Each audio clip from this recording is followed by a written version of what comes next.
Hi, everyone. It's John Galante, president of AE Ventures. Now we are tackling total cost of ownership advantage of new homes versus used. This is an advantage right now. And the mortgage buy downs are creating a total cost of ownership advantage in terms of monthly payments. There's a whole lot more that could be piled on top of it, but this is a differentiator, and it's certainly the mortgage rate is a gating factor for a lot of buyers. And so this should not be ignored. It should not be done in isolation as the strategy, because it probably drives the discussion to be too much about economics and not about, or dollar signs and not about value. But this is an important factor.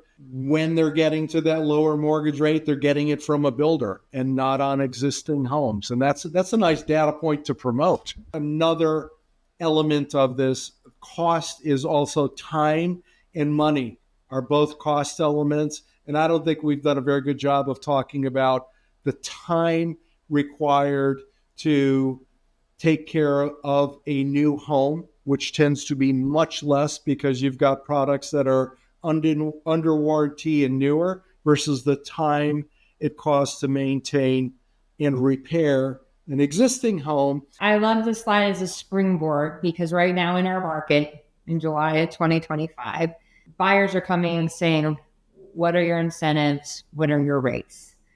And that's great, but I want to get the buyer and say, yes, this is our incentive. This is our rate. We do have better rates and we can capitalize on that for being new home builders. But we want to get to, but why do you want a new home? And then let's talk about the advantages. So there's a huge value play behind the fact that, yes, we can get the best rates, but the springboard is, let's talk about all of the value, not just the fact that we can do more creative financing with new home construction, but let's really use this time to say, how do we excel over new with that new versus used statement and look for all of the opportunities? And I start with looking at the value equation in a stock market, right? Like the buyer is motivated to reach out, or they're motivated right now to search because they're sitting on their hands to make the lead conversion for us that we need. But they're stuck in this area where they're looking for, they're needing to move, they have a desire, they're looking for that value equation. It's part of the motivation in this example. But behind them, there's something that's delaying them, consumer confidence, news article just came out, and they're not wanting to be as impulsive. So all of these feelings and these values right now in this equation are where we're kind of meeting with the buyer. There's a lot going on that's balancing that decision to choice. So if we can, today we're kind of rally around what is that value part of the equation? Because if that can be a little bit heavier, maybe we can persuade to have more motivation to take the next step with us as a new home builder. One of the first areas that we can look at with creating that value statement is how can we create effective communications, right? So don't assume consumers know how our homes are built. We just talked about that in one of the last episodes. Making sure that we can communicate what those value propositions are with our quality construction and what sets us apart and how we're thinking about how we're building our homes. Being their guide, thinking through the energy efficiency, the insulation, panelization, whatever it is that your builder's value proposition is, be their guide on that in those communications. Know where your competitors build and what's included. That's the easy button you've got out there. Consider how you're training and talking the talk as both sales and a marketing team. So if the marketing team has all the information, we're creating all this material, how is the sales team delivering it? And then vice versa. Do they think that you're paying off the right message in the communication material that might hit the consumer first? And then finally, having a be our guest philosophy and having this hospitality mindset, really how we can be, on top of all areas of hospitality, from how we greet to how our parking signs are, create this value equation when I walk in, because customer service is important. We've seen that in the data. So how do we create that guest philosophy? It's super important. So one of the value equations, one of the first ones we also have is home tech is the new sizzle. That's where we can be much better in our delivery against resale. Is what technology are we putting into the home? How do we differentiate? Thinking through the light switches, the heating and cooling system, the Ring doorbells. I'm seeing more and more of those things become a standard, which is great, but it's taken probably 5 years too long, in my opinion, for a lot of those things. So make sure you're marketing it. Make sure you're putting a package, tying a bow around that, not just, yeah, it's included. Of course, we have a Ring doorbell. Put a package around any of those technology pieces that you have. What do you mean by putting a bow on it? Is that like branding? Yeah, so putting a bow on it would be, don't just put it out there like, yes, we have it. It's on a feature sheet. Put a bow on it and then give it more definition. Give it a silent sale on a home. Putting more of a sizzle on it in a reel and talking about it and highlighting how it's a little bit of a game changer with the security or the safety or the comfort of your home. You might even develop a customized brand for yourself around that. I've seen, some bigger builders do that, and to state an intent in terms of the benefits for that, right? Because there are different types of benefit buckets that are addressed with this stuff. So nobody says you can't own your own program. And I don't care if 2 builders down the street do it too. Just build it for why it's important for your builder. Brand why new is better. So how do you do that? This is a perfect example we did with one of our builders where we created a mark around our home tech program called Home Connected. So we not only created the tangible materials, but we were creating silent sales. That's what the image is on the right that were going through the home. And then we were, programming the deco materials so that we could create settings like Alexa, time to shine, Alexa, time for movie night. And then we were paying that off with reels, creating movies and videos and other assets, and talking with the sales, deeply training the sales on this is a differentiator when you walk through our home, how that house lives and how it resonates. And so that was our own program that we created and marketed. We can definitely say we put a bow on it in that example.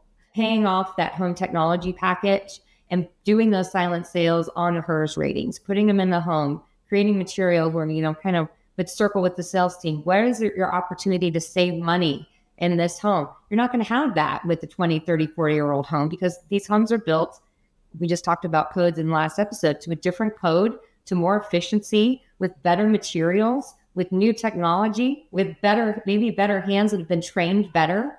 All of that is a value proposition. So when you're talking about how well the home is built, all built to better code, better ways, you can pay that off. And this one, we branded the program as Home IQ, where we were talking not only just about the energy, but then we also transcended and built the program around the energy efficiency. So there's always a lot of opportunity there. And this is, again, tying a bow on it. It's not just a feature.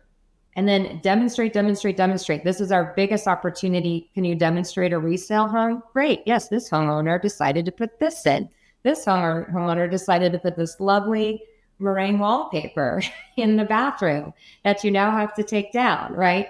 So we have the opportunity to demonstrate all the quality finishes and not the meringue wallpaper, and something that is going to be very pleasant to today's consumers' desires. But you can demonstrate the home site, the side yards, the lot lines, the thresholds, the window seals. Again, the consumer doesn't quite understand all of the ins and outs of construction like we do, that we might think it's boring. Talk about energy efficiency, closet storage, linear square feet. Just saying we have ample closets, we'll put a number to it and explain why it's important. Talking about the health of the home, noise, things of that nature. You can really demonstrate each square inch and ask questions with the family to understand which point's going to be the most important. Do you do the Costco runs on the weekend because you've got four young boys under the age of 10? You're going to want to see that we've got, X amount of linear square footage. This is going to hold all the big rolls of paper towel. So like that can be a selling point. And then you're going to connect with the family because they're going to be like, he or she is listening to me. So demonstrate's so important. So with one of our builders, we went through and created an entire training series for our teams so that we would consistently train on all of the mechanics, all of the unseen features, the not so sexy features that actually are sexy because they're important to the quality of the construction.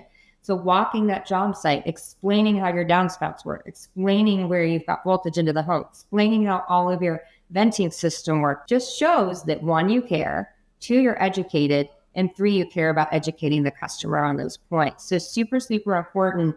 And you can do this in our homes versus resale, or maybe you can't even barely get to the furnace because they've got 20 years of boxes and there's spiders, right? We have a much, much better environment to do that in new home construction. And Jen, can you get help from vendors on this stuff? Will they provide trainings? Do they provide visual merchandising tools that help tell the story of this stuff? Maybe some do, some don't. I found if you ask, you 9 out of 10 times will get something or get a vendor partner. Like they're at the end of the day, they have a sales team too.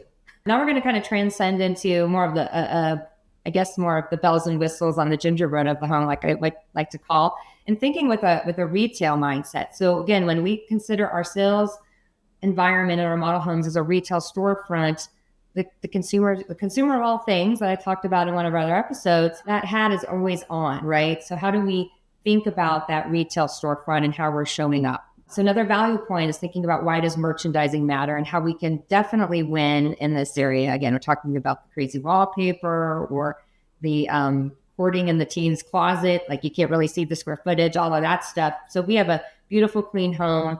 We can think about how we're going to model that home very specifically with a lot of thought and a lot of strategy. And I like to say an old home has old baggage. I was just going through an airport with baggage that doesn't have wheels.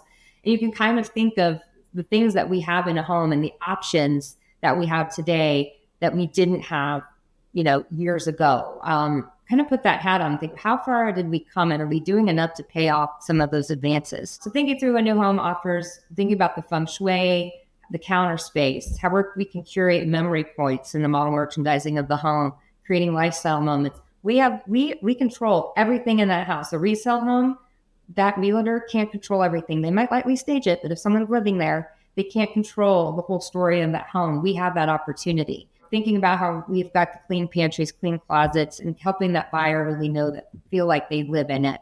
Thinking through the buyer story and creating mood is super important. That's showing a value point is showing the buyer that you know who they are. If you and your builder did due diligence to think about who are we really targeting and who are we really going to be mimicking in this home, which means I've gone through discovery of my target buyer, they're going to feel that because they're going to feel that the home resonates with them in the local area. We also look at the model storytelling through the design and tying that design to the persona and tying it to the quality materials that we put into the home, and then making sure your sales team understands an entire story of the home. And that goes down to creating a color story. So ever walk through a model or 2 or 3 or 4 or 5? In our industry, we do it all the time.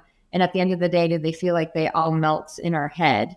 It might be because they didn't have a clear color story that creates memorability, that creates cohesion, and creates a little bit of, I think it almost creates a sense of zen because it doesn't feel overwhelming when something's feeling very cohesive.